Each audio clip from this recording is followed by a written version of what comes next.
الحمد لله نحمده ونستعينه ونؤمن به ونتوكل عليه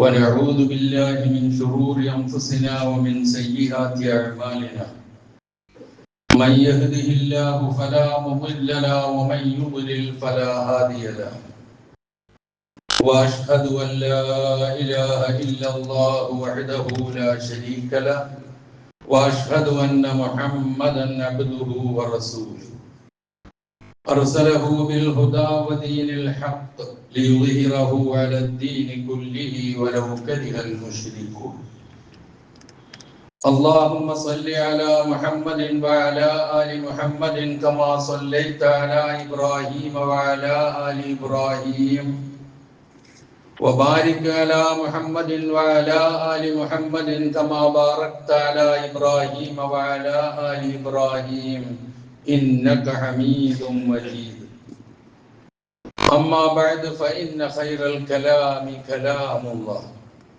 وخير السنن سنن محمد صلى الله عليه وسلم وشر الأمور محدثاتها وكل محدثة بدعة وكل بدعة ضلالة وكل ضلالة في النار يا أيها الذين آمنوا اتقوا الله حق تقاته ولا تموتن إلا وأنتم مسلمون يا أيها الناس اتقوا ربكم الذي خلقكم من نفس واحدة وخلق منها زوجها وبث منهما رجالا كثيرا ونساء واتقوا الله الذي تساءلون به والأرحام إن الله كان عليكم رقيبا يا أيها الذين آمنوا اتقوا الله وقولوا قولا سديدا يصلح لكم أعمالكم ويغفر لكم ذنوبكم ومن يطع الله ورسوله فقد فاز فوزا عظيما أعوذ بالله من الشيطان الرجيم بسم الله الرحمن الرحيم وهو الذي جعلكم خلائف الأرض ورفع بعضكم فوق بعض درجات ليبلوكم فيما آتاكم إن ربك سريع العقاب وإنه لغفور رحيم സഹോദരന്മാരെ സഹോദരികളെ ജീവിതത്തിന്റെ എല്ലാ മേഖലകളിലും അള്ളാഹുവിന്റെ നിയമനിർദ്ദേശങ്ങൾ പൂർണ്ണമായും പാലിച്ചുകൊണ്ട് ജീവിക്കുവാൻ കൽപ്പിക്കപ്പെട്ടവരാണ് ഞാനും നിങ്ങളും എന്ന് ഓർമ്മിപ്പിക്കുന്നു. നാം ഏവരെയും അല്ലാഹു സുബ്ഹാനഹു വ തആല തഖ്വയിൽ അധിഷ്ഠിതമായ ജീവിതം നയിച്ച് കുറ്റമറ്റ വിശ്വാസികളും വിശ്വാസിനികളുമായി അള്ളാഹുവിനെ കണ്ടുമുട്ടാൻ നമുക്ക് ഏവർക്കും അല്ലാഹു തൗഫീഖ് നൽകുമാറാകട്ടെ എന്ന് പ്രാർത്ഥിക്കുന്നു. സൂറത്തുൽ അൻആം വിശുദ്ധ ഖുർആനിലെ 6-ാമത്തെ അധ്യായം, അതിലെ ഏറ്റവും അവസാനത്തെ വചനം അഥവാ 165-ാമത്തെ വചനമാണ് ഞാൻ നിങ്ങളെ ഓതി കേൾപ്പിച്ചത്. വഹുവല്ലദീ ജഅലക്കും ഖലായിഫൽ അർദ്, അവനാണ് നിങ്ങളെ ഭൂമിയുടെ പിന്തുടർച്ചാവകാശികളാക്കിയവൻ. വറഫഅ ബഅദക്കും ഫൗഖ ബഅദിൻ ദറജാത്ത്, എന്നിട്ട് നിങ്ങളിൽ ചിലർക്ക് ചിലരേക്കാൾ അവൻ ഉയർന്ന പദവികൾ നൽകുകയും ചെയ്തു. ലിയബ്ലുവക്കും ഫീമാ ആതാക്കും, നിങ്ങൾക്ക് ഓരോരുത്തർക്കും എന്താണോ നൽകിയിരിക്കുന്നത് അതിൽ നിങ്ങളെ പരീക്ഷിക്കാൻ വേണ്ടി. ഇന്ന റബ്ബക സരീഉൽ ഇഖാബ്, തീർച്ചയായും നിന്റെ റബ്ബ് ശിക്ഷാ നടപടികൾ വേഗം സ്വീകരിക്കുന്നവനാകുന്നു. വഇന്നഹു ലഗഫൂറുർ റഹീം, തീർച്ചയായും അവൻ ഏറെ പൊറുക്കുന്നവനും കരുണയുള്ളവനുമാകുന്നു. ഇതാണ് ഈ വചനത്തിന്റെ സാരം. ഒരു തലമുറയ്ക്ക് ശേഷം മറ്റൊരു തലമുറയായി, ഒരു സമുദായത്തിന് ശേഷം മറ്റൊരു സമുദായമായി നിങ്ങളെ ഭൂമിയിൽ മാറി മാറി വന്നുകൊണ്ടിരിക്കുന്നവരാക്കിയത്, അഥവാ പിന്തുടർച്ച അവകാശികളാക്കിയത് അള്ളാഹു ആകുന്നു എന്ന് ഓർമ്മിപ്പിക്കുന്നു. അതോടൊപ്പം തന്നെ എല്ലാവരെയും ഒരേ നിലവാരത്തിലുള്ളവരുമായിട്ടല്ല ആക്കിയിരിക്കുന്നത്. ബുദ്ധി, അറിവ്, കഴിവ്, പ്രാപ്തി, രൂപം, നിറം, സമ്പത്ത്, തൊഴില്, പദവി, സ്ഥാനം തുടങ്ങിയവയിലും നടപടിക്രമങ്ങളിലുമെല്ലാം ചിലർക്ക് ചിലരേക്കാൾ ഉയർന്ന പദവി അള്ളാഹു നൽകുകയും ചിലരെ താഴ്ത്തുകയും ചെയ്തിട്ടുണ്ട്. ഇതെന്തിനു വേണ്ടിയിട്ടാണ് എന്നാണ് മൂന്നാമത് പറയുന്നത്. ഇത് ഉയർന്നവർ പെരുമ നടിക്കാൻ വേണ്ടിയോ താഴുന്നവർ കണ്ണീര് കുടിച്ച് മോശക്കാരായി തീർക്കാനോ വേണ്ടിയല്ല. ഓരോരുത്തർക്കും ലഭിച്ച ഇത് എന്താണോ അതിൽ അത് ഉയർന്നവനായിരുന്നാലും താഴ്ന്നവനായിരുന്നാലും അവര് എങ്ങനെ അതിനെ വീക്ഷിക്കുന്നു, എങ്ങനെ അതിനോട് വർത്തിക്കുന്നു, എങ്ങനെ തൻ്റെ ജീവിതത്തിൽ അതുമായി ബന്ധപ്പെടുത്തി അത് ഉൾക്കൊള്ളുന്നു എന്ന് പരീക്ഷിക്കാൻ വേണ്ടിയിട്ടാണ്. ലിയബ്ലുവക്കും വല്ലാത്ത ഒരു വാക്കാണ്.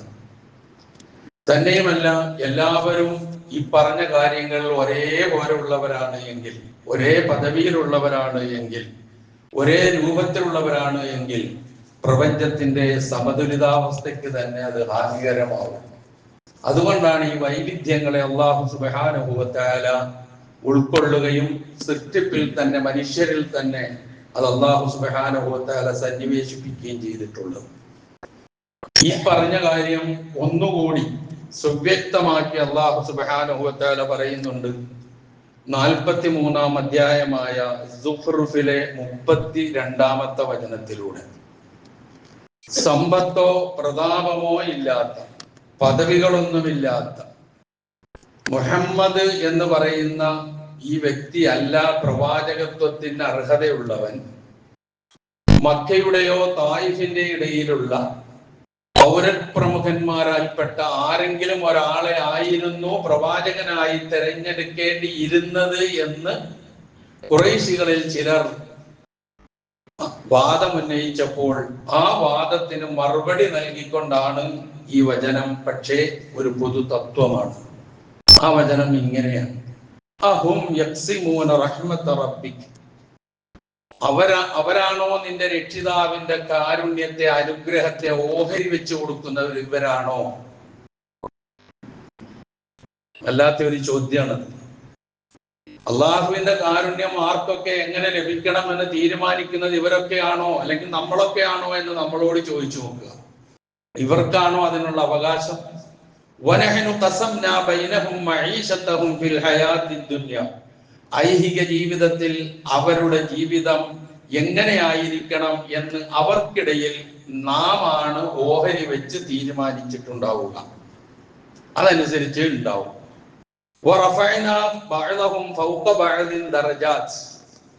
എന്നിട്ട് നാം അവരിൽ ചിലർക്ക് ചിലരേക്കാൾ പടവുകൾ, പദവികൾ നാം ഉയർത്തുകയും ചെയ്തു. എന്തിന്? അവരിൽ ചിലർ കീഴാളരാക്കി വെക്കാൻ വേണ്ടി.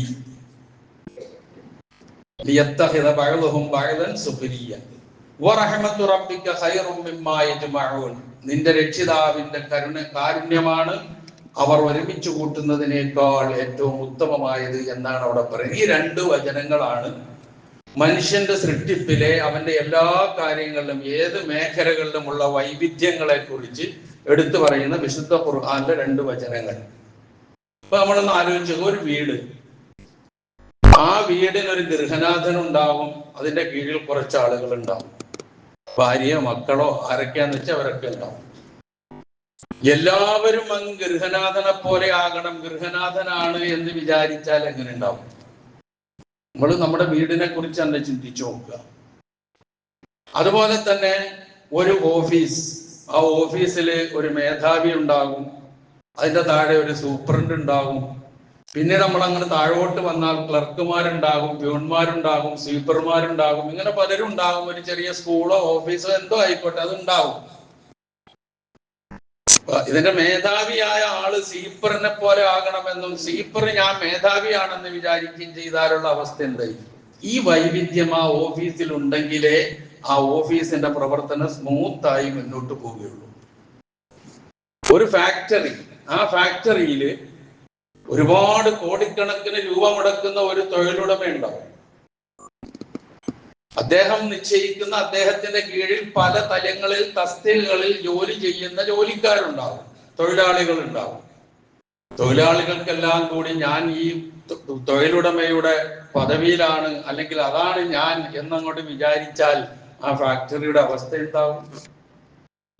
വിശുദ്ധ ഖുർആൻ നമ്മളോട് പറയുന്ന, അല്ലാഹു സുബ്ഹാനഹു വ തആല നമ്മളോട് ഓർമ്മപ്പെടുത്തുന്ന കാര്യം, ഈ വൈവിധ്യങ്ങൾ, ഒരാൾ മുകളിൽ ഒരാൾ താഴെ ഉണ്ടാകേണ്ടത് മനുഷ്യന്റെ സുഗമമായ പ്രവർത്തനത്തിന് ആവശ്യമാണ് എന്നാണ് പറയുന്നത്.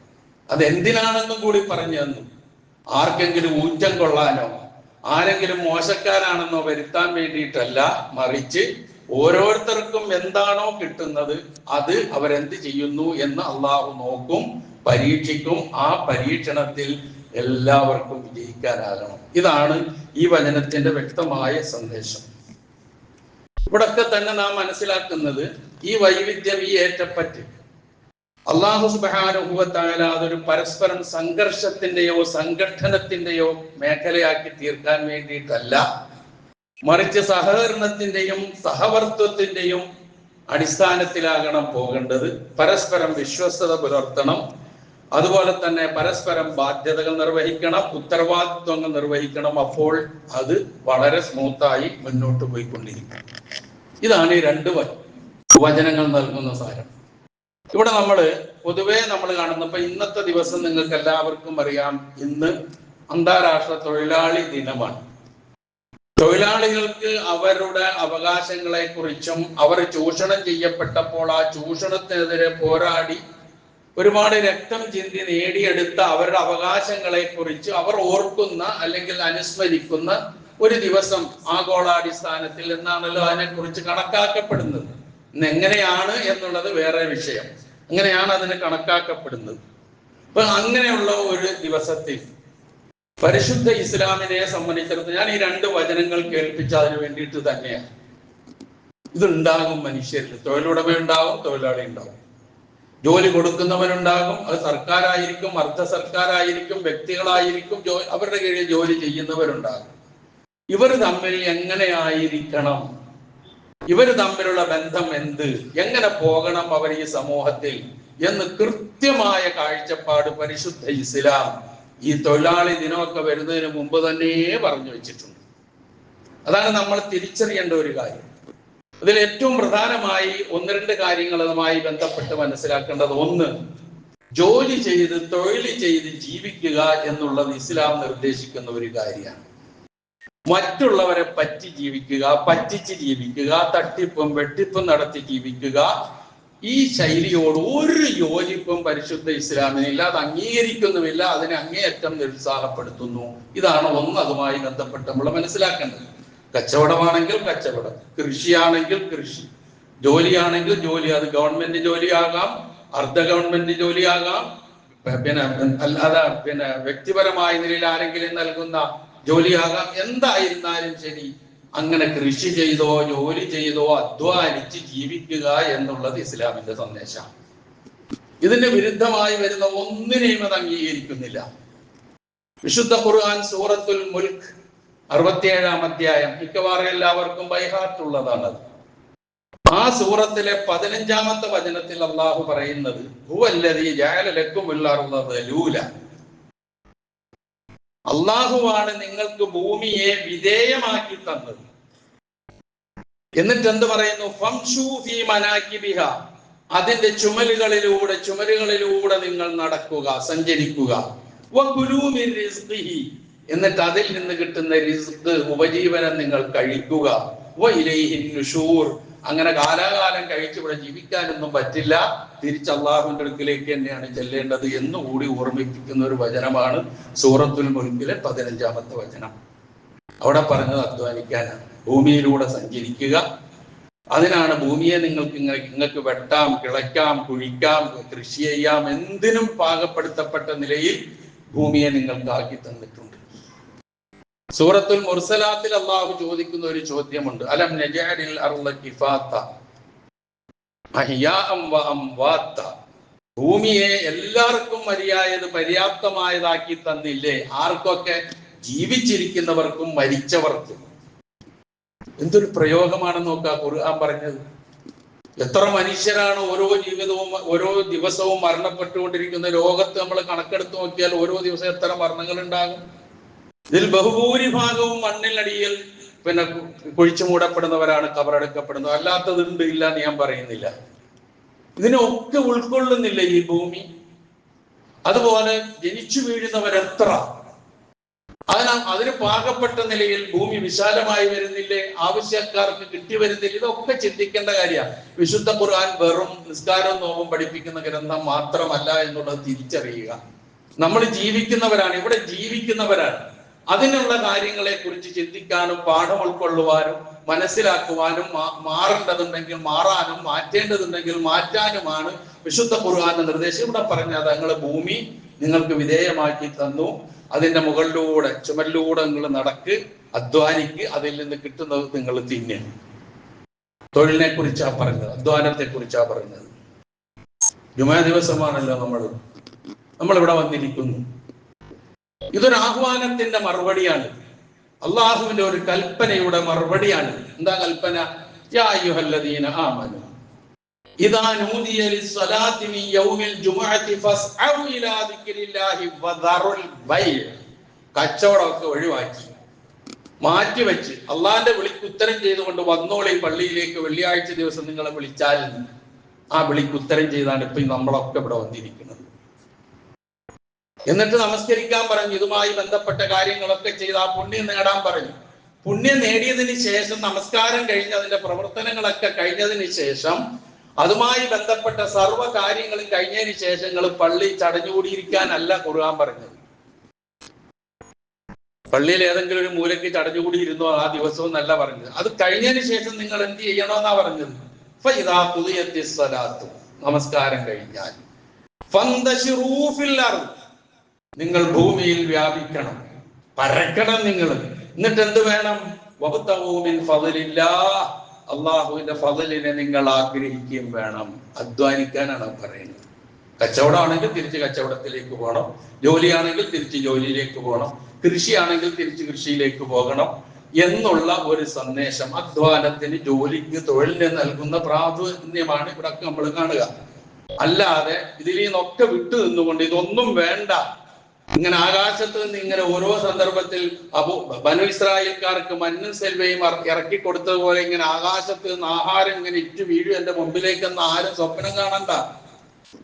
അധ്വാനിച്ചേ പറ്റൂ. അതിലൂടെ കഴിക്കുന്നതാണ് ഏറ്റവും ഗുണകരമായ കാര്യം. പ്രവാചകന്റെ ഒരു വചനമുണ്ട്, നിങ്ങൾ ഓരോരുത്തരും കയറെടുക്കുകയും എന്ന് കാട്ടിലേക്ക് പോയിട്ട് വിറക് വെട്ടി തന്റെ മുതുകത്ത് അത് ചുവന്നു കൊണ്ടുവരികയും എന്നിട്ട് അത് കൊണ്ടുവന്ന് വിൽക്കുകയും എന്നിട്ട് അവന്റെ അഭിമാനത്തെ സംരക്ഷിച്ചുകൊണ്ട് അവൻ ജീവിക്കുകയും ചെയ്യുക എന്നുള്ളത് ഖൈറുൽ ലഹു മിൻ അയ്യസ്അലന്നാസ്, ജനങ്ങളുടെ മുമ്പിൽ യാചിക്കുന്നതിനേക്കാൾ ഉത്തമമാണ്. ഇൻഅഅതൂഹു വറദൂഹു ഔ മനഊഹു, അവർ കൊടുക്കട്ടെ കൊടുക്കാതിരിക്കട്ടെ. എന്താണ് ആ പ്രവാചകന്റെ സന്ദേശം? എത്രയോ സംഭവങ്ങൾ പ്രവാചകന്റെ മുമ്പിൽ വന്ന് ചോദിച്ചവരോട് പ്രവാചകൻ ഇതിന് പ്രേരിപ്പിക്കുന്ന കാണാം. അല്ലാതെ എന്തെങ്കിലും കൊടുത്ത് ഇനിയും അടുത്ത ദിവസം വരുമ്പോ പിന്നെയും കൊടുത്ത്, അങ്ങനെയല്ല. ആ രൂപത്തിലാണ് പരിശുദ്ധ ഇസ്ലാം പഠിപ്പിക്കുന്നത്. തൊഴില്, ജോലി തുടങ്ങിയിട്ടുള്ള കാര്യങ്ങൾക്കുള്ള പ്രാമുഖ്യമാണ് കാണുന്നത്. നിങ്ങൾ നോക്കുക, പ്രവാചകന്മാർ മനുഷ്യർക്ക് മാർഗദർശകന്മാരായി അള്ളാഹു നിയോഗിച്ചവരാണ് എല്ലാ പ്രവാചകന്മാരും. ആ പ്രവാചകന്മാരൊക്കെ ഏതെങ്കിലും തന്റെ വിശ്വസ്തരായ ഒരു അനുയായിയോട് എനിക്ക് ഇന്നത് വേണം എന്ന് പറഞ്ഞാൽ അതിനപ്പുറം കൊണ്ടുവന്ന് മുന്നിൽ വെച്ചു കൊടുക്കാൻ സജ്ജരാണ് ആ അനുയായികളൊക്കെ. പക്ഷെ ആ പ്രവാചകന്മാരും ആരും ആ ഒരു മാർഗം സ്വീകരിച്ചില്ലല്ലോ. ആ പ്രവാചകന്മാർ ജോലി ചെയ്തു, അവർക്ക് ആവശ്യപ്പെട്ടാൽ എന്തും കിട്ടുമായിരുന്നു. പക്ഷെ അവർ സ്വയം അധ്വാനിക്കുകയാണ് ചെയ്തത്. അവരിൽ കൃഷിപ്പണി ചെയ്തവരുണ്ട്, കൂലിപ്പണി ചെയ്തവരുണ്ട്, കൂലിക്ക് കച്ചവടത്തിന് പോയി പൈസ സമ്പാദിച്ചവരുണ്ട്, ആടുകളെ മേയിച്ചവരുണ്ട്, ആശാരിപ്പണി എടുത്തവരുണ്ട്, കൽപ്പണി എടുത്തവരുണ്ട്. പ്രവാചകന്മാരെയാണ് ഞാൻ ഈ പറയുന്നത്. അവരുടെ പിൻഗാമികളായ നമ്മൾ ജോലിയൊന്നും ചെയ്യൂല, ഞങ്ങൾ വൈറ്റ് കോളേഴ്സ് ആണെന്നുള്ള മനോഭാവത്തോടു കൂടി ഇരിക്കുകയാണെങ്കിൽ ഇരിപ്പേ ഉണ്ടാവുള്ളൂ. അങ്ങനെയുള്ളവരെ പ്രോത്സാഹിപ്പിക്കാനോ അങ്ങനെയുള്ളവരെ സഹായിക്കാനോ ഒന്നും ഉള്ള ഉത്തരവാദിത്വം നമുക്കില്ല. മറിച്ച് ഇതൊക്കെ ചെയ്യേണ്ടതുപോലെ ചെയ്തുകൊണ്ട്, അധ്വാനിക്കേണ്ടത് അധ്വാനിച്ചുകൊണ്ട് രണ്ടറ്റവും കൂട്ടിമുട്ടാൻ സാധിക്കുന്നില്ല, കൂട്ടിമുട്ടിക്കാൻ കഴിയുന്നില്ല എന്ന് നമുക്ക് ബോധമുണ്ടെങ്കിൽ അവരെ നമ്മളെ സഹായിക്കണം. അതാണ് ഇസ്ലാമിന്റെ കാഴ്ചപ്പാട്. ഇത് എവിടുന്നെങ്കിലും കിട്ടിക്കോളുമെന്ന് വിചാരിച്ചാൽ ഒരു പണിയും ചെയ്യാൻ പോകൂല, ഒന്നിനും പോകൂല. അതാണ് മൊത്തം നമ്മൾ കാണുന്ന കാര്യം. ഞാൻ ആരെയും കുറ്റപ്പെടുത്തുന്നു എന്ന് വിചാരിക്കരുത്. അതുകൊണ്ടാണ് പ്രവാചകന്മാരെ കുറിച്ച് ഇങ്ങനെ നമ്മൾ പഠിക്കുമ്പോൾ അവരെ കുറിച്ച് നബി സല്ലല്ലാഹു അലൈഹി വസല്ലം പറഞ്ഞ ഒരു വചനമുണ്ട്. ഒരൊറ്റ മനുഷ്യനും തിന്നുന്ന ആഹാരത്തിൽ ഏറ്റവും ഉത്കൃഷ്ടമായ ആഹാരം സ്വന്തം കൈ കൊണ്ട് അധ്വാനിച്ച് തിന്നുന്നതിനേക്കാൾ ഉത്തമമായ, ഉത്കൃഷ്ടമായ, ഉദാത്തമായ ഒരാഹാരവും ആരും കഴിക്കുന്നില്ല എന്ന് പറഞ്ഞിട്ട് നബി സല്ലല്ലാഹു അലൈഹി വസല്ലം പറയുന്നു, അള്ളാഹുവിന്റെ പ്രവാചകനായ ദാവൂദ് തന്റെ കൈ കൊണ്ട് അധ്വാനിച്ച് ജീവിച്ചിരുന്ന ആളായിരുന്നു എന്ന്.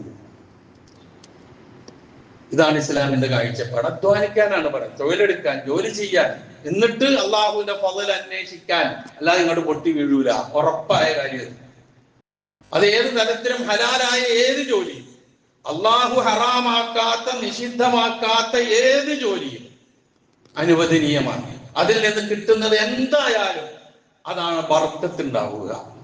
ഇതാണ് ഇസ്ലാമിന്റെ കാഴ്ചപ്പാട്. അതുമായി ബന്ധപ്പെട്ട് ഇനി ഇങ്ങനെ നമ്മൾ നോക്കുമ്പോൾ, ഇതിന്റെ പ്രാധാന്യം നമ്മൾ വിലയിരുത്തുമ്പോൾ, ഈ ജോലി, തൊഴില് എന്നൊക്കെ പറയുമ്പോൾ നൽകുന്നവരും അത് ചെയ്യുന്നവരുമായ ആൾക്കാരുണ്ടാവും. എല്ലാവരും നേരത്തെ പറഞ്ഞ പോലെ മുതലാളിമാരല്ല, എല്ലാവരും ഇടയിലല്ല. അത് ആ രൂപത്തിലാണ് സംവിധാനം എന്നുള്ളത് നമ്മൾ ഓർക്കുക. അങ്ങനെ വരുമ്പോൾ നമ്മൾ ശ്രദ്ധിക്കേണ്ട ചില കാര്യങ്ങൾ പറയുന്നുണ്ട്.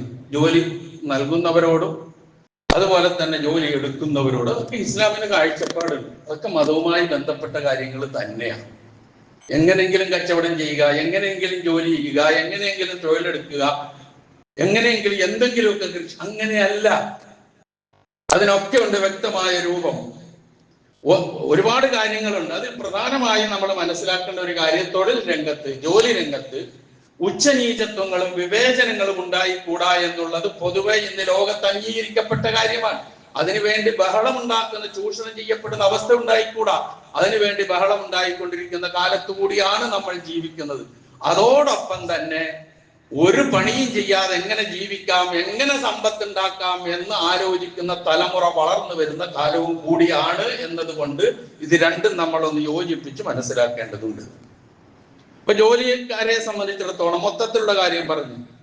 ഇനി ജോലിക്കാരന്, തൊഴിലാളി എന്നുള്ള നിലയിൽ, ജോലി ചെയ്യുന്നവൻ എന്നുള്ള നിലയിൽ ഉടമസ്ഥനിൽ നിന്ന് കിട്ടേണ്ടത്, സർക്കാരായാലും ശരി മറ്റാരായിരുന്നാലും ശരി, അവരിൽ നിന്ന് കിട്ടേണ്ട ഏറ്റവും പ്രധാനപ്പെട്ട ഒരു അവകാശം, എന്ത് ജോലിയാണോ ചെയ്യുന്നത് ആ ജോലിക്ക് അനുസൃതമായ കൂലി കിട്ടുക എന്നുള്ളതാണ്. അത് അവന്റെ അവകാശം.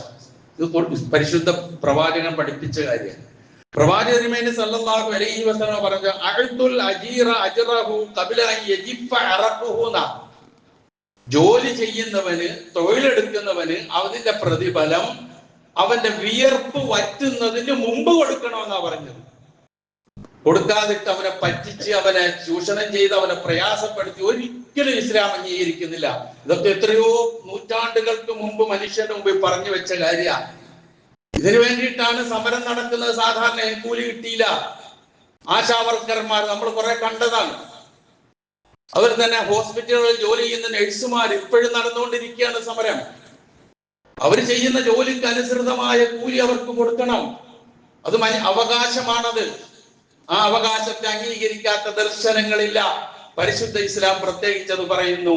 തന്നെയുമല്ല, നബി സല്ലല്ലാഹു അലൈഹി വസല്ലം പറഞ്ഞു, ഖിയാമത്ത് നാളിൽ 3 വിഭാഗം ആളുകൾക്കെതിരെ ഞാൻ സാക്ഷി പറയും. 3 വിഭാഗത്തെ എണ്ണി പറയുന്നുണ്ട്, അത് മുഴുവൻ പറയുന്നില്ല. അതിലൊരു വിഭാഗം നബി സല്ലല്ലാഹു അലൈഹി വസല്ലം പറഞ്ഞത് വറജുലുൻ ഇസ്തഅജറ അജീറൻ ഫസ്തൗഫാ മിൻഹു വലം യുഅതിഹി അജ്റഹു. എത്ര കൃത്യമായിട്ടാ പറഞ്ഞെന്നു. ഒരാളെ വേലയ്ക്ക് വിളിക്കുന്നു. വേല ചെയ്യേണ്ടതുപോലെ അയാൾ ചെയ്തു, പൂർണ്ണമായും ചെയ്യേണ്ട രൂപത്തിൽ അയാൾ ചെയ്തു. എന്നിട്ട് വലം യുഅ്തിഹി അജ്റഹു, അവന്റെ കൂലി അവന് കൊടുക്കാത്തവൻ പരലോകത്ത് വന്നാൽ ഞാൻ അവനെതിരിൽ സാക്ഷി നിൽക്കുന്ന പറഞ്ഞത്. അപ്പൊ എന്തുമായിട്ടാണ് ഇതിനെ ബന്ധപ്പെടുത്തേണ്ടത്? ആ പ്രവാചകന്റെ ഈ അധ്യാപനം ഏതുമായി ബന്ധപ്പെടുത്തണം? നിസ്കാരവും നോമ്പും മാത്രം മതി, അതിനൊക്കെ റസൂൽ എതിരുണ്ടാവുള്ളൂ, ഖുർആൻ ഓതാത്തതിന്റെ പേരിൽ റസൂൽ എതിർ സാക്ഷിയാവുന്നൊക്കെ എപ്പോഴും നമ്മൾ കേൾക്കും. ഇത് കേൾക്കൽ കുറവാണ്, കേൾക്കാറേ ഇല്ല പലപ്പോഴും. അങ്ങനെയല്ല. 3 വിഭാഗം ആൾക്കാരെ കുറിച്ച് പറഞ്ഞതിൽ 3ാമത്തെ വിഭാഗം ഇതാ: കൂലിക്കാളിനെ വിളിച്ചിട്ട് അവന്റെ കൂലി കൊടുക്കാത്തവൻ, അവനെതിരെ ഞാൻ സാക്ഷി നിൽക്കുന്ന പറഞ്ഞു. പിന്നൊന്ന് മാന്യമായ പെരുമാറ്റം. തന്നെ ഈ കൂലി കൊടുക്കുന്നതുമായി ബന്ധപ്പെട്ട് പ്രവാചക തിരുമേനി സല്ലല്ലാഹു അലൈഹി വസല്ലം മുൻഗാമികളുടെ ഒരു സംഭവം നമുക്ക് പറഞ്ഞു തരുന്നുണ്ട്. ഇത്തിരി ദീർഘമായ ചരിത്ര കഥ, അതിലെ പൂർണ്ണമായും പൂർണ്ണമില്ല, കുറച്ചൊക്കെ നമുക്കറിയാം, നമ്മൾ കേൾക്കുന്നതുമാണ്.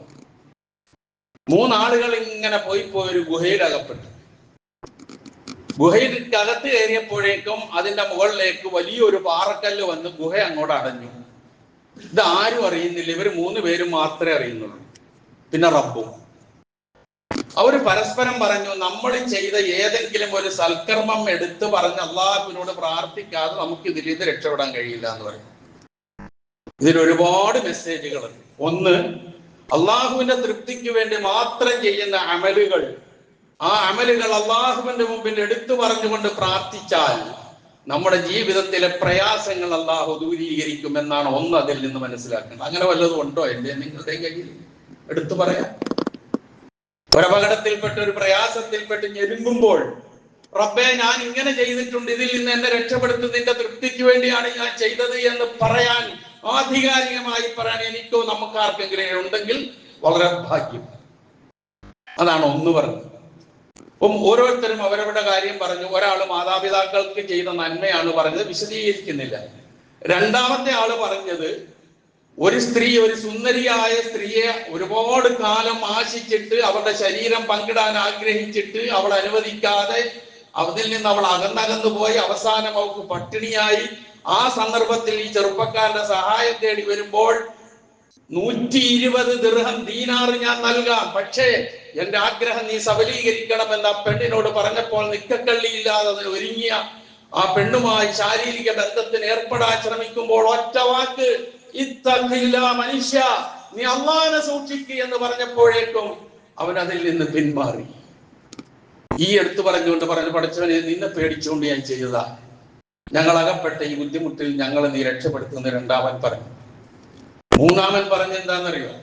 ഞാൻ കുറെ ആൾക്കാരെ കൂലിക്ക് വിളിച്ചു, ജോലിക്ക് വിളിച്ചു, എല്ലാവരും എന്റെ കയ്യിൽ നിന്ന് കൂലി വാങ്ങിക്കൊണ്ടുപോയി, ഒരാൾ മാത്രം വാങ്ങിയില്ല. അയാൾ കുറെ കാലങ്ങൾക്ക് ശേഷം തിരിച്ചു വന്നിട്ട്, അള്ളാഹുവിനെ സൂക്ഷിക്കും മനുഷ്യ, എന്റെ ഒരു അവകാശം നിന്റെ കയ്യിലുണ്ട്, അത് എനിക്ക് തരണോന്ന് പറഞ്ഞു. അപ്പൊ ഞാൻ അവനോട് പറഞ്ഞു, ഇക്കാണുന്ന പശുക്കൾ, ഇക്കാണുന്ന ആടുകൾ, ഇക്കാണുന്ന അടിമകൾ, ഇക്കാണുന്ന കൃഷി സാധനങ്ങൾ, ഇത് മുഴുവനും നിനക്ക് അവകാശപ്പെട്ടതാണ്, എടുത്തു എന്ന് പറഞ്ഞു.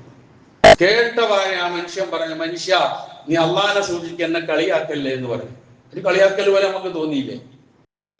അപ്പൊ അദ്ദേഹം പറഞ്ഞു, ഞാൻ വല്ലാഹി നിന്നെ കളിയാക്കിയതല്ല, നിനക്ക് തരേണ്ട കൂലി കൊണ്ട് ഞാൻ ഉണ്ടാക്കിയതാണ് ഇത് മുഴുവനും. ഞാൻ വാങ്ങിയ പശുക്കളാണ്, വളർത്തിയ പശുക്കളാണ്, വളർത്തിയ ആടുകളാണ്, ചെയ്ത കൃഷിയാണ്, വാങ്ങിയ അടിമകളാണ്, ഇതൊക്കെ നിന്റെ പൈസ കൊണ്ടുള്ള, നിനക്ക് കൊണ്ടുപോകാന്ന് പറഞ്ഞു.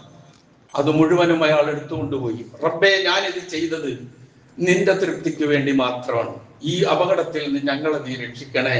3 ആളിന്റെയും പ്രാർത്ഥന കഴിയുന്നതോടുകൂടി ആ പാറക്കൽ അല്പാൽപമായി മാറി മാറി അവർ അതിൽ നിന്ന് രക്ഷപ്പെട്ടു. ഇത് കഥയല്ല, ബുഖാരി മുസ്ലിം ഏകോപിച്ച് റിപ്പോർട്ട് ചെയ്ത ഹദീസാണ്. ഒരുപാട് സന്ദേശമുണ്ടെന്ന് ഞാൻ പറഞ്ഞുവല്ലോ. അങ്ങനെ വല്ലതും നമ്മുടെ കയ്യിലുണ്ടോ എന്ന് നോക്കാൻ പറഞ്ഞത് അങ്ങനെ ഒരു സംഭവം. അപ്പൊ അത് കൂലി കൊടുക്കാതിരുന്ന് കാലങ്ങൾ കഴിഞ്ഞു വന്നപ്പോൾ അള്ളാഹുവിനെ ഭയപ്പെട്ടുകൊണ്ട് കൊടുത്ത ഒരു മനുഷ്യന്റെ ആ അവസ്ഥയെ കുറിച്ചാണ് പറഞ്ഞത്. ഇതൊക്കെയാണ് ഇസ്ലാം പഠിപ്പിച്ചു തരുന്ന കാര്യം നമ്മൾ മനസ്സിലാക്കുക. അതുപോലെ തന്നെ നമ്മുടെ കീഴിൽ ജോലി ചെയ്യുന്ന ആൾക്കാരോട് മാന്യമായ പെരുമാറ്റം ഏറ്റവും ആവശ്യമാണ്. അനസ് റളിയല്ലാഹു അൻഹു നബി സല്ലല്ലാഹു അലൈഹി വസല്ലമയ്ക്ക് 10 വർഷക്കാലം ഖിദ്മത്ത് എടുത്തു, വേല ചെയ്തു പ്രവാചകന് വേണ്ടി. നമുക്കറിയാം ആ സംഭവം. ഏതെങ്കിലും ഒരു സന്ദർഭത്തിൽ പോലും എന്നോട് എന്താ അനസേ നീ ഇത് ചെയ്തത് എന്താ, അല്ലെങ്കിൽ ഇങ്ങനെ ചെയ്യാതിരുന്ന എന്നോട് ചോദിച്ചിട്ടില്ല എന്ന് അനസ് റളിയല്ലാഹു അൻഹു പറയുന്നത് ഹദീസുകൾ നമുക്ക് കാണാം. അത് പ്രവാചകൻ. എനിക്ക് നിങ്ങൾക്കും അത്രത്തോളം ഒന്നും എത്താൻ കഴിയില്ല. പക്ഷെ എന്നാലും നമുക്ക് വിചാരിച്ചാൽ കഴിയും മാന്യമായ പെരുമാറ്റം നമ്മുടെ കീഴിലുള്ള ആൾക്കാരോട്. അതുപോലെ തന്നെ മോശമായി കാണാതിരിക്കുക ഇവരെ, അതൊരു വലിയ വിഷയമാണ്. നമ്മുടെ കീഴിൽ ജോലി ചെയ്യുന്ന ആൾക്കാർ, അത് ചിലപ്പോൾ നമ്മുടെ നാട്ടുകാരായിരിക്കും, അല്ലെങ്കിൽ ഈ നാട്ടിന് പുറത്തുള്ള അന്യ സ്റ്റേറ്റുകാരായിരിക്കും, ആരോ ആകട്ടെ, ഒരു മനുഷ്യരാണ്, നമ്മുടെ കീഴിൽ ജോലി ചെയ്യുന്നവരാണ്. അതുകൊണ്ട് അവരോട് മാന്യമായി പെരുമാറണം. അവരോടുള്ള പെരുമാറ്റം അങ്ങനെയാണ്. ഒരു സംഭവം കേൾക്കുങ്ങൾ, മഹാനായ അബൂദർ ഗിഫാരി റളിയല്ലാഹു അൻഹു ബിലാൽ ഇബ്നു റബാഹ് റളിയല്ലാഹു അൻഹു തമ്മിൽ ഒരു ചെറിയ വാക്ക് തർക്കം, എന്തോ പ്രശ്നങ്ങൾ അവർ ഉരസി. സ്വാഭാവിക മനുഷ്യരല്ലേ, സഹാബികളാണെങ്കിൽ. ഉരസിയ സന്ദർഭത്തില് അവർ സംസാരം ഇങ്ങനെ ഇത്തിരി മൂത്ത് ഇങ്ങനെ വരുന്ന സന്ദർഭത്തിൽ അബൂദർ ഗിഫാർ റളിയല്ലാഹു അൻഹു ഒരു വാക്ക് പ്രയോഗിച്ചു ബിലാലിനോട്. കർത്തവന്റെ മകളെ, കർത്തവളുടെ മകനെ എന്ന് വിളിച്ചു. ബിലാൽ റളിയല്ലാഹു അൻഹു കർത്തവനാണല്ലോ, ഭയങ്കര കറുപ്പാണ്, നിങ്ങൾക്കൊക്കെ അറിയാം. കാത്തിരിയായ ബിലാലാണ്. അദ്ദേഹത്തിന്റെ മനസ്സിൽ വല്ലാതെ വേദനയുണ്ട്. റസൂലിന്റെ അടുക്ക പരാതി പറഞ്ഞു, ഇങ്ങനെ ഒരു സംഭവം ഉണ്ടായി, എന്നെ ഇങ്ങനെ വിളിച്ചു. അപ്പോ അബൂദർ ഗിഫാർ റളിയല്ലാഹു അൻഹുവിനെ വിളിച്ചു നിർത്തിയിട്ട് റസൂൽ സല്ലല്ലാഹു അലൈഹി വസല്ലം പറഞ്ഞു, ഒറ്റ വാക്ക്, ഇന്നകം ഫീകി ജാഹിലിയ്യ. ഇപ്പോഴും ജാഹിലിയ്യത്തിന്റെ അംശം മനസ്സിൽ നിന്ന് പോകാത്ത ഒരു മനുഷ്യനാണല്ലോ അബൂദർ നീ. എന്താ പറഞ്ഞ വാക്ക്? ആരോടാ പറഞ്ഞത്? അബൂദർ ഗിഫാർ റളിയല്ലാഹു അൻഹുവിനോട്. റസൂലിന് ഇത്രമാത്രം സ്നേഹമുള്ള യുവ സഹാബി വേറെയില്ല. ആ സഹാബിയോടാണ് ചോദിച്ചത്, പറഞ്ഞത്, നീ പറഞ്ഞ വാക്കിലൂടെ നിന്റെ മനസ്സിൽ ഇപ്പോഴും ജാഹിലിയ്യത്ത് അവശേഷിക്കുന്നുണ്ടല്ലോ. എന്നിട്ട് റസൂല് പറഞ്ഞു, ഇഖ്വാനുക്കും ഖവലുക്കും, നിങ്ങൾക്ക് ജോലി ചെയ്യാൻ വേണ്ടി വരുന്ന ആളുകൾ, നിങ്ങളുടെ കീഴിൽ പണിയെടുക്കുന്ന ഭൃത്യന്മാർ നിങ്ങളുടെ സഹോദരന്മാരാണ്. ജഅലഹുമുല്ലാഹു തഹത അയ്ദീകും, നിങ്ങളുടെ കീഴിൽ അല്ലാഹു അവരെ കൊണ്ടുവന്നു എന്നേ ഉള്ളൂ. അങ്ങനെ നിങ്ങളുടെ കീഴിൽ ആരെങ്കിലും ജോലിക്ക് വന്നാൽ ഇനി പറയുന്ന നമുക്ക് ചിന്തിക്കാൻ പോലും കഴിയില്ല. ഫൽയുത്ഇംഹു മിമ്മാ യഅകുൽ, അവൻ തിന്നുന്നതിൽ നിന്ന് അവർക്ക് തിന്നാൻ കൊടുക്കട്ടെ. ആര്? വലിയൽബിസഹു മാ യൽബിസ്, അവൻ ധരിക്കുന്നതിൽ നിന്ന് അവന് ധരിക്കാൻ കൊടുക്കട്ടെ. വലാ തുകല്ലിഫൂഹും മാ യഗ്ലിബുഹും, അവൻ അസാധ്യമായെന്ന് നിർബന്ധിച്ച് അവനെ കൊണ്ട് ചെയ്യിക്കരുത്. ഇനി അങ്ങനെ ചെയ്യിക്കേണ്ടി വന്നാൽ ഫഈനൂഹും, അവരോടൊപ്പം നിന്ന് അവരെ നിങ്ങൾ സഹായിക്കണം. സുബ്ഹാനല്ലാഹ്. ഇതാണ് പ്രവാചകൻ, ഇതാണ് നബി സല്ലല്ലാഹു അലൈഹി വസല്ലം പഠിപ്പിച്ച ജോലിക്കാരോടുള്ള മാനസികാവസ്ഥ. ചിന്തിക്കാൻ കഴിയുമോ എനിക്ക് നിങ്ങൾക്കും? ഇത് ഒരിക്കലും കഴിയില്ല. കഴിയുന്നവരുണ്ടെങ്കിൽ രക്ഷപ്പെട്ടു എന്ന് മാത്രമേ ഞാൻ പറയുന്നുള്ളൂ. അപ്പൊ ഇതൊക്കെയാണ് ഇസ്ലാം പഠിപ്പിക്കുന്നതിന്. ഒരുപാട് ചിന്തിക്കാൻ, ഞാൻ വെറുതെ അല്ല മൈദിനമായിട്ട് ഈ വിഷയം എടുത്തത്. നമ്മൾ ഒരുപാട് ആലോചിക്കാണ്ട്, പഠിക്കാൻ ശ്രമിക്കുമ്പോൾ ഒരുപാടുണ്ട് അതുമായി ബന്ധപ്പെട്ട്. ചില കാര്യങ്ങളുമായി പങ്കുവെക്കുന്നു എന്ന് മാത്രം. അതുപോലെ തന്നെ അവർക്ക് മാപ്പ് നൽകണം. അവരും മനുഷ്യരാണ്. മനുഷ്യ സഹജമായ അവരിൽ നിന്നുണ്ടാകുന്ന എന്തെങ്കിലും കാര്യങ്ങൾ ഉണ്ട് എങ്കിൽ വിട്ടുവീഴ്ച ചെയ്യുക, മാപ്പ് ചെയ്യുക. ഒരിക്കൽ ഒരു മനുഷ്യൻ നബി സല്ലല്ലാഹു അലൈഹി വസല്ലം അടുക്കൽ വന്നിട്ട് ചോദിച്ചു, അല്ലാഹുവിന്റെ ദൂതരെ, ജോലിക്കാരൻ തെറ്റ് ചെയ്താൽ ആ തെറ്റുകൾക്ക് ഞാൻ എത്ര പ്രാവശ്യം മാപ്പ് നൽകണം? ഞാൻ ചോദ്യം ശ്രദ്ധിച്ചോ? എന്റെ കീഴിൽ ജോലി ചെയ്യുന്നവൻ തെറ്റ് ചെയ്താൽ എത്ര പ്രാവശ്യം ഞാൻ മാപ്പ് കൊടുക്കണം? ഒരു ചോദ്യം ചോദിച്ചു, റസൂല് മിണ്ടിയില്ല. ചോദ്യം കേൾക്കാഞ്ഞിട്ടില്ല, മിണ്ടിയില്ല. തോന്നിയത് ഉത്തരം പറയാൻ പറ്റില്ലല്ലോ, അതിന്റെ സന്ദേശം വരണം. ചോദ്യം ആവർത്തിച്ചപ്പോൾ നബി സല്ലല്ലാഹു അലൈഹി വസല്ലം പറഞ്ഞു, ഉഅഫു അൻഹു ഫീ കുല്ലി യൗമിൻ 70 മറ, ഒരു ദിവസം 70 പ്രാവശ്യം അവന് മാപ്പ് കൊടുക്കാനുണ്ടെങ്കിൽ നിങ്ങൾ മാപ്പ് കൊടുക്കണമെന്നാ പറഞ്ഞു. ആരോട്? തൊഴിലെടുക്കാൻ വരുന്നവനോട്, ജോലി ചെയ്യാൻ വരുന്നവനോട്. നമ്മൾ അവന്റെ ആരോഗ്യം പരീക്ഷിക്കും, അവന്റെ ശരീരത്തിന്റെ ഓരോ അവയവവും നമ്മൾ പരീക്ഷണത്തിന് വിധേയമാക്കും. എന്തു മാപ്പ്? അവൻ ജോലിക്കാരനല്ലേ. അതാണ് നമ്മളുടെ മനോഭാവം, തിരുത്തപ്പെടേണ്ടതാണ്. അപ്പൊ ഇതാണ്, ഇങ്ങനെയുള്ള ഉത്തരവാദിത്വം ഒരുപാടുണ്ട്. ഇനി തൊഴിലെടുക്കുന്നവർക്ക് തൊഴിലുടമയോട് ബാധ്യതയുണ്ട്. അതിൽ പ്രധാനമായ ഒന്ന്, ഞാൻ ചെയ്യാൻ പോകുന്ന ജോലിക്ക് എനിക്ക് അർഹതയുണ്ടോ, ഞാൻ അതിന് യോഗ്യനാണോ എന്ന് ജോലി തിരഞ്ഞെടുക്കുന്നവൻ തീരുമാനിക്കണം. എനിക്ക് പറ്റാത്ത ജോലി ഞാൻ ഏറ്റെടുത്തിട്ട് ഞാൻ അതിനോട് വഞ്ചന കാണിക്കേണ്ടി വരും, അതൊരു കാര്യം പറയുന്നു. അതുപോലെ നമുക്കറിയാൻ കഴിയാത്തതോ ചെയ്യാൻ കഴിയാത്തതോ ആയ ജോലികൾ ഏറ്റെടുക്കാതിരിക്കുക. എന്നിട്ട് ഇപ്പൊ നമ്മുടെ നാട്ടിലൊക്കെ വ്യാജ സർട്ടിഫിക്കറ്റുകൾ നുണ പറഞ്ഞ് ഓരോ സ്ഥലങ്ങളിൽ എത്തിപ്പെട്ട് അവസാനം പിടിക്കപ്പെടുന്ന വലിയ വലിയ ഉദ്യോഗസ്ഥന്മാരെ നമ്മൾ കേൾക്കണില്ലേ? ഒന്ന് ആലോചിച്ച് നോക്കി. ഇതൊക്കെ ചിന്തിക്കേണ്ട കാര്യമാണ്. പിന്നെ ഏത് കാര്യം ഉത്തരവാദിത്വ ബോധത്തോടു കൂടി പെർഫെക്ഷനായി ചെയ്യണം, കുറ്റമറ്റ നിലയിൽ ചെയ്യണം. അത് ജോലി ചെയ്യുന്നവന്റെ ബാധ്യതയാണ്. നിങ്ങൾ ആരെങ്കിലും ജോലി ചെയ്യുന്നുവെങ്കിൽ, പണിയെടുക്കുന്നുണ്ടെങ്കിൽ അത് ഇത്തിഖാനോട് കൂടി ആയിരിക്കും. ഇത്തിഖാന്റെ അർത്ഥം കുറ്റമറ്റത് എന്നാണ്. ആർക്കും ഒരു ഇത് ചൂണ്ടിക്കാണിക്കില്ലാത്ത വിധം കുറ്റമറ്റത് ഇരിക്കണം. പിന്നെ മറ്റൊന്ന് പറയുന്ന അങ്ങേയറ്റത്തെ വിശ്വസ്തത വേണം. കാരണം എന്നെ ഏൽപ്പിച്ച ജോലി ഒരു അമാനത്താണ് എന്നുള്ള ചിന്ത വേണം. അപ്പൊ ജോലി നന്നാവും, ആത്മാർത്ഥത ഉണ്ടാവും. ഇതൊന്നും ഇല്ലാതെ പോകുന്ന ഈ ഒരു ചിന്ത ഇല്ലാത്തത് കൊണ്ടാണ്. അപ്പം വിശ്വസ്തനായിരിക്കുക, വിശ്വസ്തത ഉണ്ടാകുക, ഇതെന്റെ അമാനത്താണെന്നുള്ള ബോധത്തോടു കൂടി അത് ചെയ്യുക.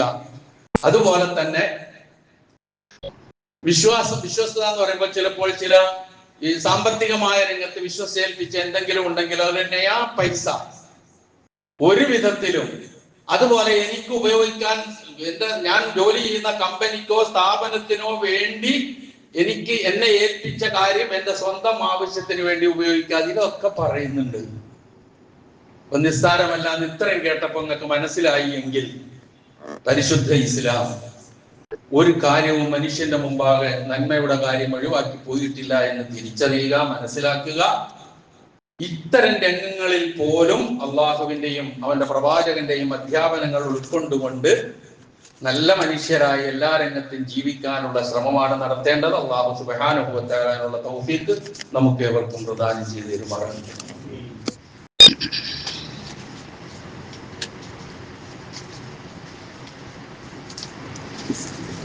അൽഹംദുലില്ലാഹ് അല്ലദീ ഹദാനാ ലിഹാദാ വമാ കുന്നാ ലിനഹ്തദിയ ലൗലാ അൻ ഹദാനല്ലാഹ് വസ്സലാത്തു വസ്സലാമു അലാ റസൂലിഹിൽ അമീൻ വഅലാ ആലിഹി വസഹ്ബിഹി അജ്മഈൻ. അമ്മാ ബഅദ്, ഇത്തഖുല്ലാഹ ഇബാദല്ലാഹ്. ഒരിക്കൽ കൂടി അള്ളാഹുവിന്റെ ആജ്ഞാനുവർത്തികളായി ജീവിക്കുവാൻ ഞാൻ ഉണർത്തുന്നു. ഹജ്ജും അതുമായി ബന്ധപ്പെട്ട കാര്യങ്ങളുടെ തിരക്കിലാണല്ലോ മുസ്ലിം ലോകം, നമ്മളും. ഹജ്ജുമായി ബന്ധപ്പെട്ട് അവിടെ പോകുന്നവർ ചെയ്യേണ്ട ഒരുപാട് കാര്യങ്ങളുണ്ട്. ആ കാര്യങ്ങൾ അവർ ചെയ്യുന്നതോടൊപ്പം തന്നെ നമ്മൾ ഇപ്പൊ തന്നെ ഒരുങ്ങി തുടങ്ങേണ്ട ചില കാര്യങ്ങൾ നമുക്കുണ്ട്. അതിലൊന്ന് ദുൽഹജ്ജ് 10-ന്റെ അന്ന്, ബലിപെരുന്നാളിന്റെ അന്നും തുടർ ദിവസങ്ങളിൽ നമ്മൾ നടത്തുന്ന ഉളഹിയ്യത്താണ്.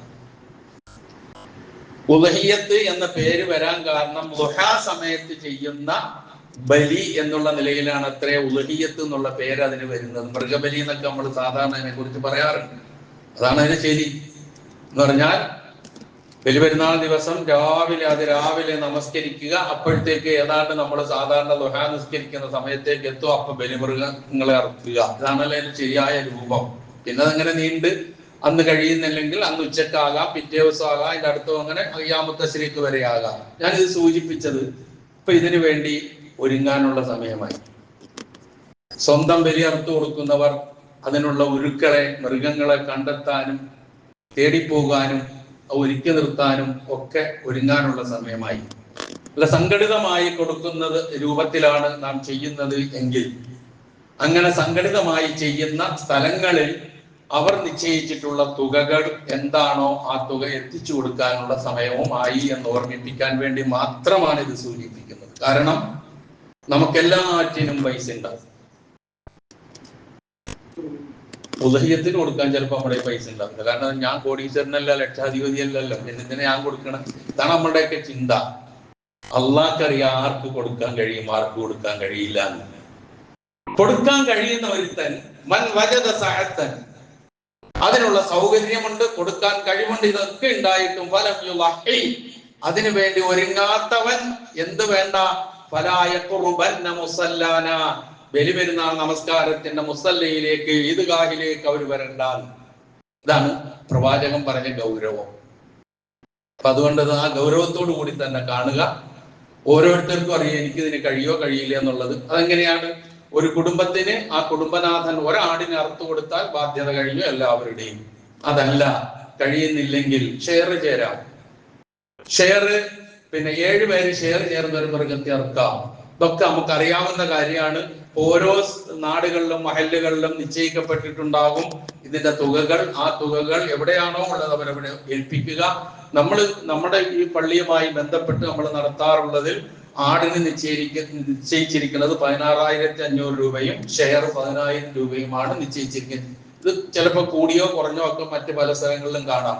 ഓരോരുത്തർ എവിടെയാണോ സൗകര്യം അത് ചേർന്നുകൊണ്ട് ഇതിന്റെ ഉത്തരവാദിത്വം നിറവേറ്റുക. ഇതിന് തലേ ദിവസം വരെ കാത്തിരിക്കാൻ പറ്റില്ല എന്നുള്ളത് കൊണ്ടാണ് കുറച്ച് മുൻകൂട്ടി അറിയിക്കുന്നത്. അല്ലാഹു സുബ്ഹാനഹു വ തആല അവൻ നമ്മളോട് കൽപ്പിച്ചിട്ടുള്ള ചെറുതും വലുതുമായ എല്ലാ കാര്യങ്ങളും യഥാവിധി ജീവിതത്തിൽ പകർത്തി ധന്യരും സൗഭാഗ്യവാന്മാരും സൗഭാഗ്യവതികളുമായി തീരാൻ നമുക്ക് ഏവർക്കും അല്ലാഹു തൗഫീഖ് നൽകുമാറാകട്ടെ.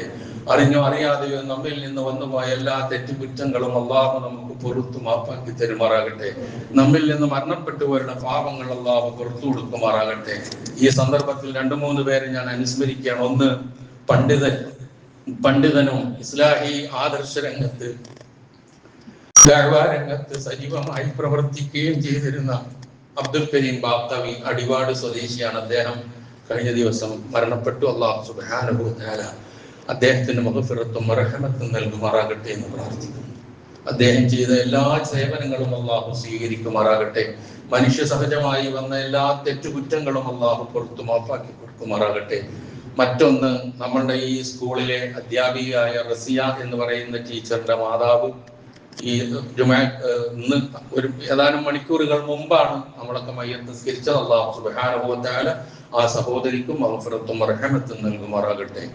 മറ്റൊന്ന്, നമ്മുടെ ഈ പള്ളിയിൽ സ്ഥിരമായി വരാറുള്ള ഖാലിദ് സേട്ട്, പലർക്കും അറിയാം അദ്ദേഹത്തിന്റെ മരുമകൻ ദുബായിൽ വെച്ച് മരണപ്പെട്ടു.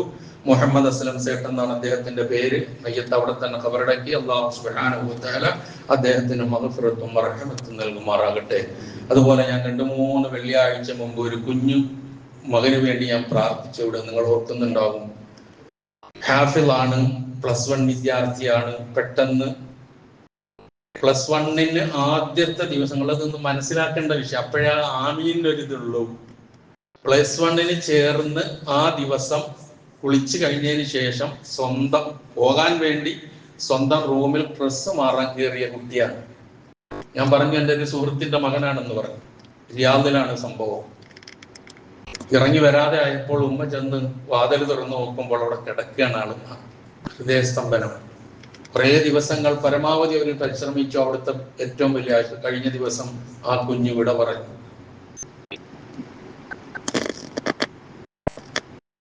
ആ മാതാപിതാക്കളുടെ മാനസികാവസ്ഥ ഒന്ന് ആലോചിച്ചു. ഹാഫിളാണ്. അവനെ ഇമാമത്ത് നിർത്തിയിട്ടാണ് ഉമ്മയും ബാപ്പയും അവന്റെ പിന്നിൽ നിന്ന് നിസ്കരിച്ചിരുന്നത്. വലിയ പ്രതീക്ഷയോടുകൂടി വളർത്തിക്കൊണ്ടുവന്നു. നമുക്ക് ഇല്ലേ ഇങ്ങനെയുള്ള മക്കളും പേരക്കിടാക്കളും. അതിനെ അതിജയിക്കാനുള്ള തൗഫീഖ് അല്ലാഹു ആ മാതാപിതാക്കൾക്ക് നൽകുമാറാകട്ടെ. ആ കുഞ്ഞിനെ പരലോകത്ത് അവരുടെ കൈ പിടിച്ച് സ്വർഗത്തിലേക്ക് കൊണ്ടുപോകുവാൻ അല്ലാഹു അവസരം ഒരുക്കി കൊടുക്കുമാറാകട്ടെ എന്ന് പ്രാർത്ഥിക്കുകയാണ്. അതുപോലെ തന്നെ രോഗം കൊണ്ട് വിഷമിക്കുന്ന പലർക്കും വേണ്ടി പ്രാർത്ഥിക്കാൻ ആവശ്യപ്പെട്ടിട്ടുണ്ട്. അല്ലാഹു സുബ്ഹാനഹു വ തആല അവരുടെ രോഗം ശിഫയാക്കി കൊടുക്കുമാറാകട്ടെ. മാരകമായ രോഗം കൊണ്ട് വിഷമിക്കുന്നവരുണ്ട്. അവരുടെ അവസ്ഥ എന്താണെന്ന് നമുക്കറിയില്ല. അല്ലാഹു സുബ്ഹാനഹു വ തആല അങ്ങനെയുള്ളവരുടെ ആഖിബത്ത് നന്നാക്കി കൊടുക്കുമാറാകട്ടെ. എല്ലാവിധത്തിലുള്ള ദുരിതങ്ങളിൽ നിന്നും പ്രയാസങ്ങളിൽ നിന്നും നാം ഏവരെയും അല്ലാഹു സുബ്ഹാനഹു വ തആല കാത്തിരക്ഷിക്കുമാറാകട്ടെ. നമ്മുടെ നാടിന് അല്ലാഹു സുബ്ഹാനഹു വ തആല എല്ലാ നന്മകളും ചൊരിഞ്ഞു തരുമാറാകട്ടെ.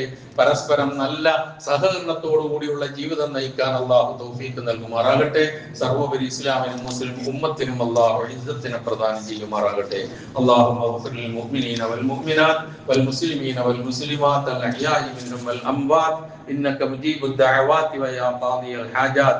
اللهم اعز الاسلام والمسلمين واذل الشرك والمشركين. اللهم اجرنا من النار. اللهم اجرنا من النار. اللهم اجرنا من النار. ربنا اغفر لنا ولاخواننا الذين سبقونا بالايمان ولا تجعل في قلوبنا غلا للذين امنوا ربنا